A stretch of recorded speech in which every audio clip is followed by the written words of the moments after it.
Moi, déjà, je vais commencer par une mauvaise nouvelle aux Ivoiriens. Les loyers ne vont pas baisser. Ça ne va pas baisser. Pourquoi? Parce Qu'est-ce qui vous fait dire que ça ne va pas baisser? La première raison, on l'a déjà dit ici, l'offre inférieure à la demande. Donc la logique économique fait que on va encore se serrer les dents. Deuxième chose que je vais dire avant de rentrer dans la profondeur de ma réflexion, on se trompe même en restant sur Abidjan. Il a parlé de Korogo. Moi, à Boisseau, je loue un 3 pièces à 200 000.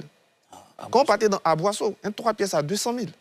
Quand vous partez dans mon village, à Yébo, aujourd'hui, puisque l'étalement urbain, là, il ne touche pas qu'à Abidjan. Hein. Toutes les grandes villes de l'intérieur connaissent cet étalement urbain. Moi, quand je suis tout petit, quand je partais en vacances à Yébo, on faisait du plaisir à faire à Yébo. Aujourd'hui, Yébo est dans Boisseau. Et le studio à Yébo, c'est minimum 50 000. Hein, c'est un village. Donc, on a assisté à un phénomène qui marque toutes les métropoles, ce qu'on appelle la gentrification.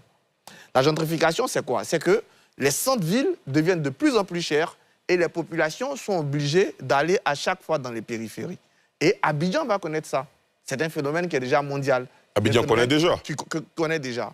Après, il nous reste quand même quelques leviers. Je vais revenir sur une deuxième chose qui est importante. C'est le coût même du foncier. Moi, je suis très à l'aise parce que j'ai grandi à Bingerville et à Songon. C'est les deux villes où j'ai grandi. Mais je me moque toujours de papa parce qu'en 98, à Badian-Kouté, Songon, il y a quelqu'un qui est venu voir mon père pour lui vendre un terrain à 100 000 francs. 98, il y a à peine 20 ans. Aujourd'hui, 10 millions, vous n'êtes pas 10 millions, n'allez pas à Badian-Kouté, hein, on ne vous regarde pas. Donc, en 20 ans, on a multiplié par 100 le coût du terrain. Je ne parle même pas encore du matériel, du maçon, qui te faisait la maison à combien aujourd'hui, etc. Donc, il ne faut pas qu'on se voie la face. On va continuer, c'est dommage. Néanmoins, il y a des éléments qu'on peut toucher. Le premier élément, le troisième problème, dès que l'État met une route quelque part, c'est la mort.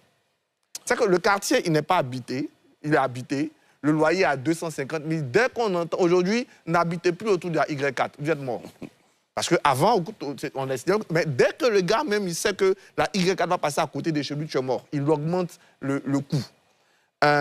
Mais on peut agir sur certaines choses. La première chose sur laquelle on a dit, c'est la fiscalité. La fiscalité contre la spéculation. Parce qu'aujourd'hui, dès que vous parlez d'un Ivoirien, il a 10 terrains. Il a 10 terrains, il n'a même pas construit un. Mais il espère que dans 5 ans, ils sont contents de te le dire, mais il faut taxer ceux qui ont plus de 2 terrains. Il faut mettre une fiscalité de malade sur le troisième terrain pour que celui qui ne puisse pas exploiter son terrain se sente obligé de le vendre. Parce que sinon, on va encourager la spéculation. Donc moi, je veux qu'on ait une fiscalité, monsieur le député, une fiscalité plus dure sur ceux qui possèdent plus de 2 terrains sans les exploiter.